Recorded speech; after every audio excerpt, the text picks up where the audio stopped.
Donald Trump মার্কিন যুক্তরাষ্ট্রের রাষ্ট্রপতি পাগল হয়ে গেছেন। হে বিশ্ববাসী, তাকে পাগলাগারদে পাঠান। মার্কিন যুক্তরাষ্ট্র অনেক উন্নত চিকিৎসায় পারদর্শী দেশ, সেই দেশের পাগলাগারদে পাঠান। না হলে বিশ্বের অনেক দেশেই ভালো ভালো পাগলাগারদ আছে। মার্কিন যুক্তরাষ্ট্রের মিত্র দেশ ব্রিটেনে পাগলাগারদ আছে। তার আরেকটা মিত্র দেশ ইসরায়েল, সেখানেও পাগলাগারদ আছে। তবে সেখানে দুজনকে পাঠাতে হবে, ডোনাল্ড ট্রাম্পকে আর নেতানিয়াহুকে, যে ইসরায়েলের প্রধানমন্ত্রী। তো এখন বড় পাগলা হচ্ছেন ডোনাল্ড ট্রাম্প, তার চেলা পাগলা হচ্ছেন নেতানিয়াহু, ইসরায়েলের প্রধানমন্ত্রী। যদি ইসরায়েলের পাগলাগারদে পাঠানোর দরকার হয়, তাহলে দুজনকেই সেখানে হে বিশ্ববাসী রাখার ব্যবস্থা করুন। বড় পাগল ডোনাল্ড ট্রাম্প, তার চেলা পাগল নেতানিয়াহু। দুজনই এতই বড় পাগল কে অসংখ্য মানুষকে হত্যা করেছে।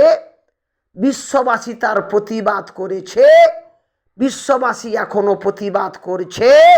বিশ্ববাসী এইভাবে যত বিশ্বে বড় বড় রাষ্ট্র নেতা পাগল হবে, তার প্রতিবাদ করবে।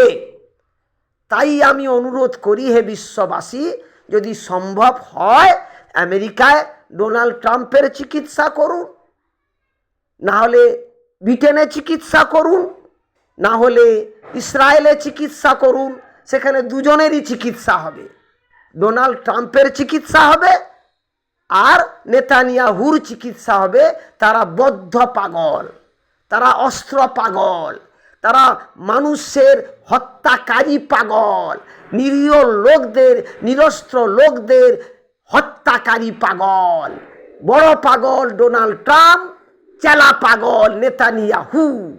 অতএব হে বিশ্ববাসী, আপনারা এই পাগলদের কথায়, পাগলদের এই মাথায় একটু ভালোভাবে চিকিৎসার সুব্যবস্থা করার করুন। যদি না সম্ভব হয়, তো আমি একজন ভারতবাসী হিসাবে বলছি, আমার ভারতে অনেক ভালো ভালো পাগলাগারদ আছে, এখানে নিয়ে আসার ব্যবস্থা করুন। আমি প্রধানমন্ত্রী মোদিজিকে অনুরোধ করব, আপনি দয়া করে প্রস্তাব পাঠান, রাষ্ট্রসংঘে তাদের ভারতে আনা হোক এবং সুচিকিৎসা করা হোক। ধন্যবাদ।